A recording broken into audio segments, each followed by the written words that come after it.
welcome. It's New Year's Day, 2019, as I record this.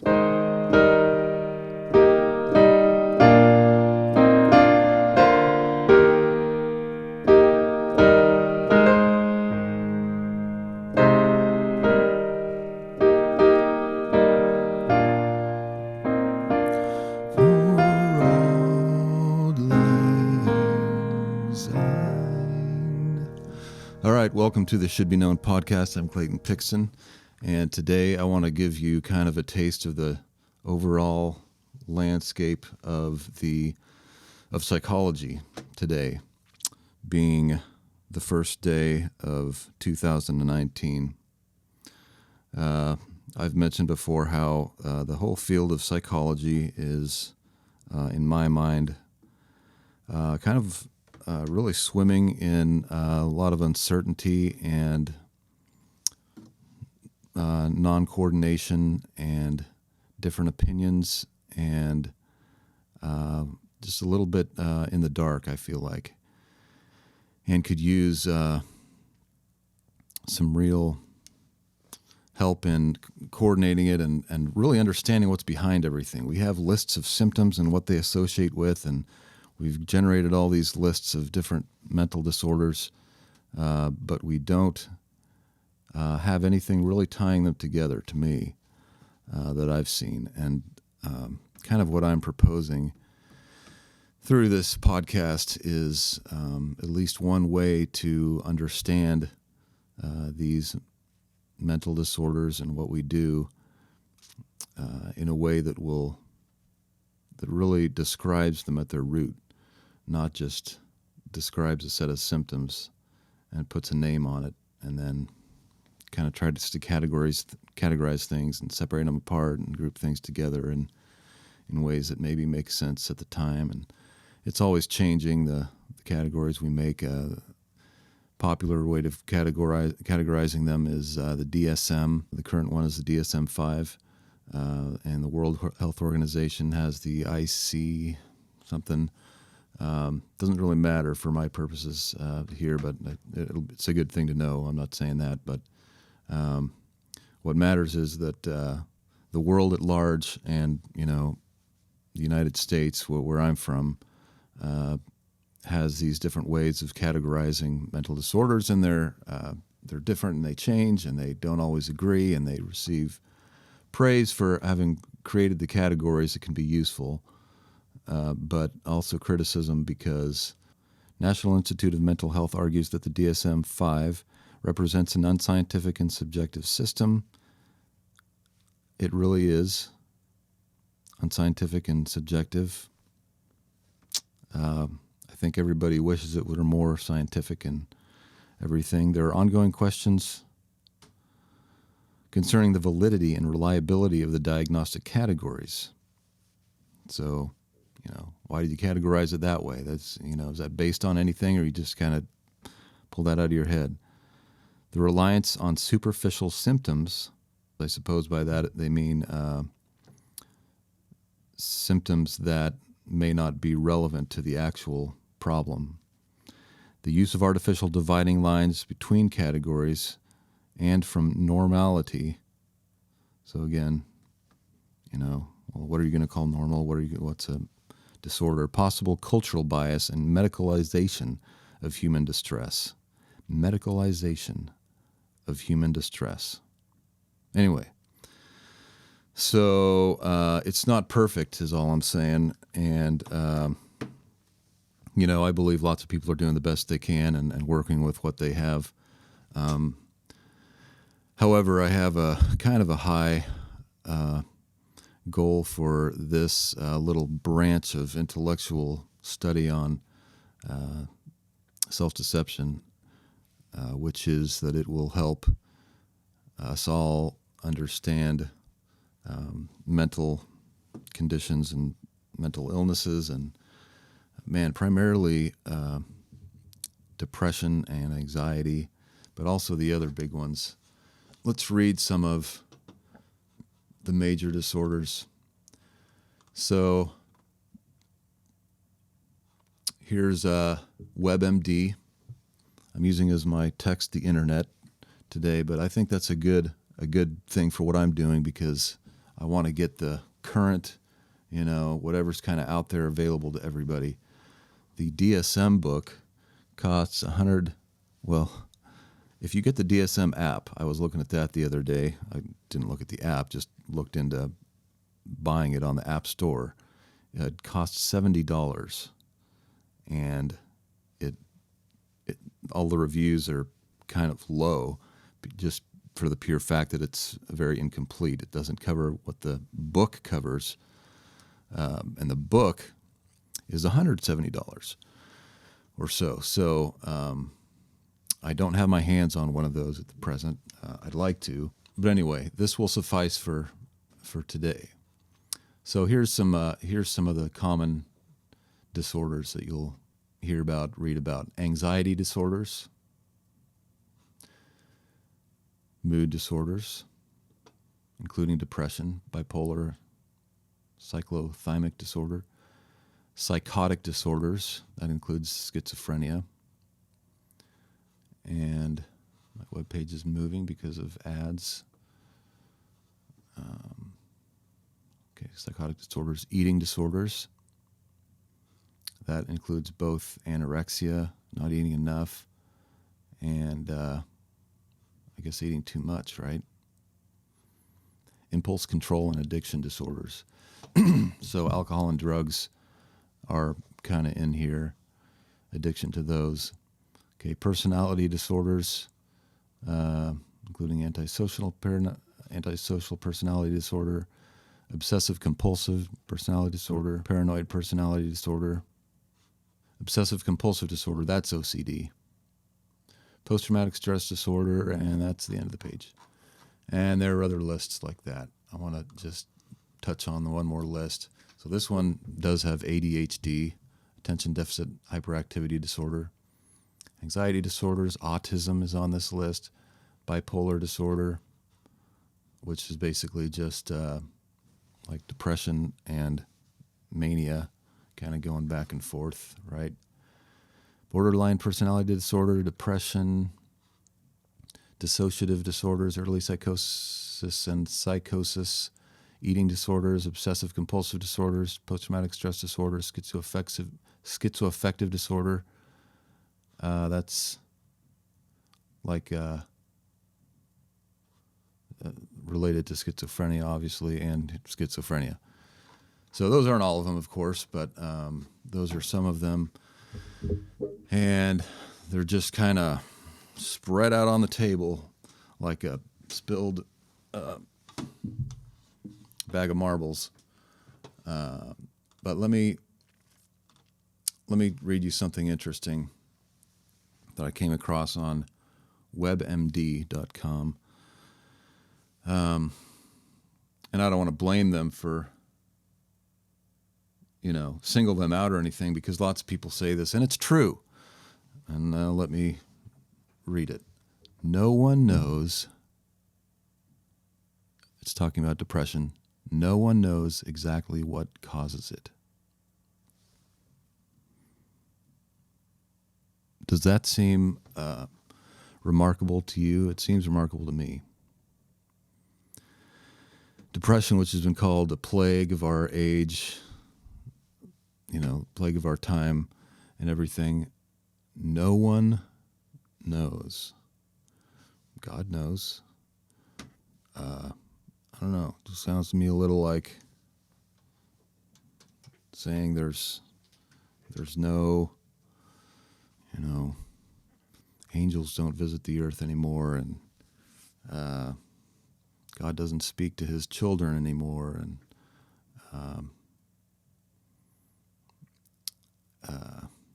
that's something that can be known, I feel like, can be discovered. And I feel like I know a lot of people are probably working on that and making great strides in some areas, perhaps, with how the brain works and chemicals. A lot of work's been done there, and so I don't know the complete history of depression as it came into the public mind and the minds of people in our time. It has to have existed forever, although it may be more common now. It seems, in my mind, it is. But that's because of the view I have of what causes depression. So I didn't mention, but this is the first time that I am recording myself on camera during my podcast. So this is not only a podcast, but will become a video, I'll make a YouTube channel for this stuff or something. So this is what I look like, and this is my humble studio setup. And yeah. All right, so given all this kind of information and stuff about depression, well, I'm not really done with it, because I want to tell you about the causes of depression as seen by the current community or whatever. The National Institute of Mental Health says depression is a real medical condition. So it calls it a medical condition, right? Not a psychological condition, which is interesting. And I don't know if they're trying to be like relieve responsibility from the poor person who has depression. And I would concur that the person who has depression, you can't blame them or say you just can snap out of it or something like that. To me, that's ignorant. Although the person has more power over it than some people want to say, who just want to call it a plain old medical condition and say that it's nothing but chemicals and brain states and things that you can't control. Even, if it's things that happen to you, we got to remember, if you're asking me, that it's something that you do have control over. And the things that I have been talking about in this podcast are going to help us see how. So let's just mention that within depression, there are several kind of subcategories or variants of it in the understanding of the world or whatever. So persistent depressive disorder, postpartum depression, persistent depressive disorder, also called dysthymia, is like a lighter version, less severe symptoms from the regular depression. Okay, postpartum depression, so that means after a woman has a baby. Psychotic depression has severe depression plus some forms of psychosis, such as having disturbing false fixed beliefs, delusions, blah, blah, blah. Seasonal affective disorder, that's when you get depressed kind of in the winter time or whatever, when it's cold and darker out.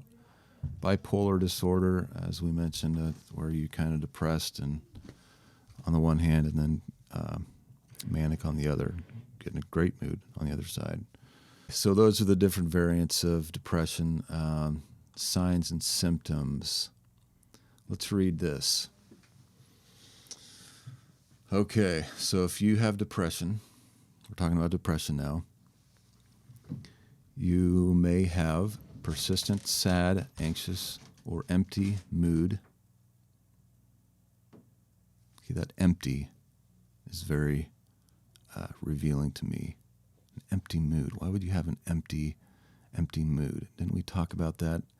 When you erase the self, when you disrespect yourself, when you don't stand up for yourself, when you don't do what you feel like you need to do or say what you need to say, you are disrespecting yourself, and you're basically taking on this worldview of, oh, I am not worth anything, and nobody wants to hear what I have to say, or nobody cares how I feel, or even I don't care how I feel. It's not appropriate. I shouldn't have those feelings, so I'm not going to express those. I don't have those. What are you talking about? I'm not offended, or I'm not sad, or What am I going to, whatever it is. And that's an unhealthy attitude. I believe strongly that everybody's got to be able to feel how they feel. And when I say what you need to say, you do need to say what you need to say. And sometimes that involves getting angry. And people don't want to admit that they're angry. Some people feel anger is a bad thing. I know people who just refuse to get angry. And they are in a heap of mental trouble. That's a natural human thing to feel anger. The thing is to express it appropriately or whatever. And when you open your mouth and talk to somebody, talk to a person who may have offended you or something like that, it may scare you to death to say those things that you feel like you need to say because you don't want to get angry and you don't want to cause conflict. You don't like conflict. I don't like conflict. But sometimes you got to do tough things. And you got to swallow your pride a little bit if you think that it's not right for you to be angry. And that's one of the things that holds us up perhaps most of all. Okay. Persistent, sad, anxious, or empty mood. You feel empty. It says in here, one of these pages, that some people don't even feel sad when they're depressed. I don't need these glasses that much. Some people don't even feel sad when they're depressed. They just feel empty. Why would that be if you don't feel sad? You feel yucky. Everybody feels yucky, and there's something to that, I believe, too. I don't know if it's just a natural consequence of erasing yourself and yourself trying to pop out and express itself and makes you feel yucky, and it's telling you, it's like physical pain. It's like, hey, I'm under here. I'm in here. Let me out. Don't do this to me. I'm going to make you sick. I'm going to make you get aches and pains where no doctor's going to be able to figure out why, because it's not because of any medical thing. It's because you're depressed. Why are you depressed? Because you're suppressing me, yourself. This is my theory, right? Okay, so feelings of hopelessness or pessimism. Yeah. If you are suppressing yourself, you're telling yourself you're not worth it. It's contrary to feelings of hope, of encouragement, and it's compatible with feelings of discouragement. And discouragement, did we say this before? It's never right. God hath not given us the spirit of fear, but of power and of love and of a sound mind. Okay, irritability. You are, it's one of the ways that yourself is coming out. You're mad about something inside. You really are, and you should be. Something's not right. Doesn't mean you take it out on others or whatever, but you might take it out on others. But the correct, better thing to do is to find what you're really mad at and take action aimed at that. But irritability is going to come out because you're mad inside. You've got something inside that's eating away at you. Okay, feelings of guilt, worthlessness, and helplessness. Guilt is a way of telling yourself that you're worthless and wrong.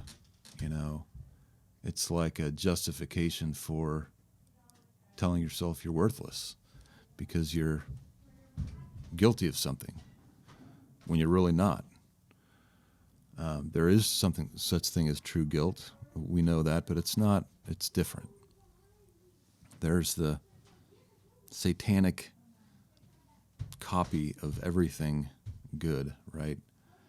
Guilt for true sin is wholesome and given to us like physical pain. It's spiritual pain that'll help us take action and resolve those things with God.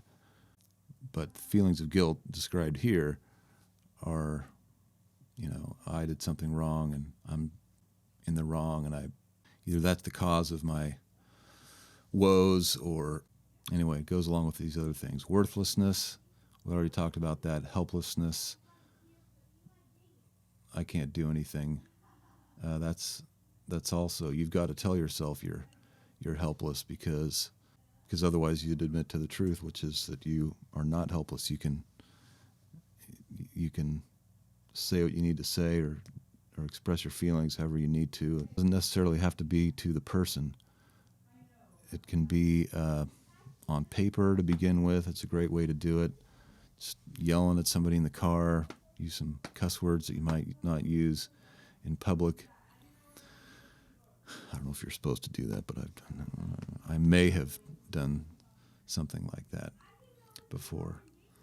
Okay, so moving on. Okay, loss of interest or pleasure in hobbies and activities. This is my list of symptoms of depression, right? So loss of interest or pleasure in hobbies and activities. I'm not exactly sure how that ties in, but I know it does through the self-deception that's going on. If you think you know, write in, please. I hope you'll write in and contribute your thoughts and everything. And if you think I'm totally off the rails and, depression really is medical purely, you're welcome to say that. I'm telling you it's not, though. But if you have a good argument for something or other, or some other insight that you think is relevant to this discussion, by all means. I don't think anybody's saying that it's all medical still. Well, no, there probably are people who still are. But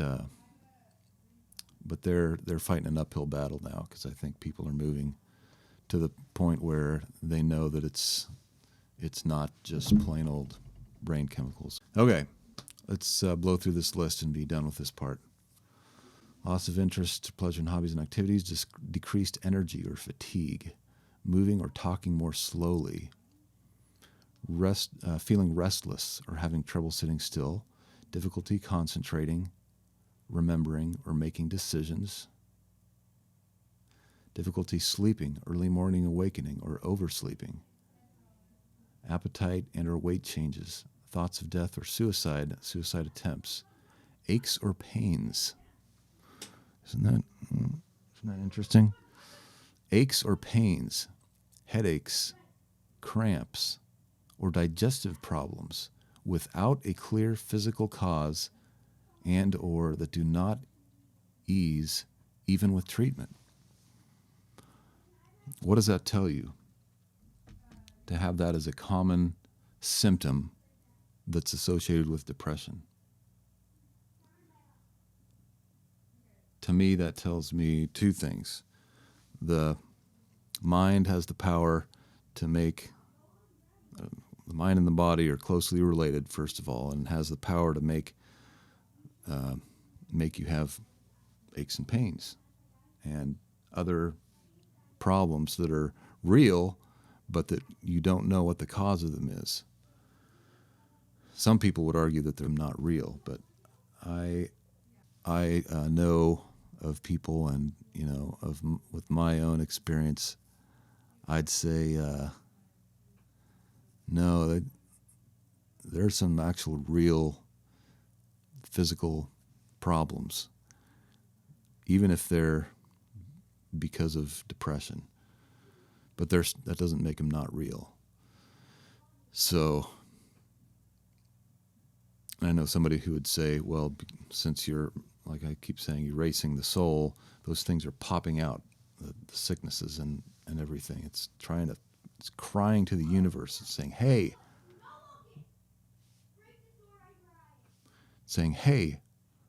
look at me. Don't forget me. Don't ignore me. You can't do that. I will pop out in other ways, the self, if you want to say. I know this is not scientific concept, really, but I think you get what I'm saying.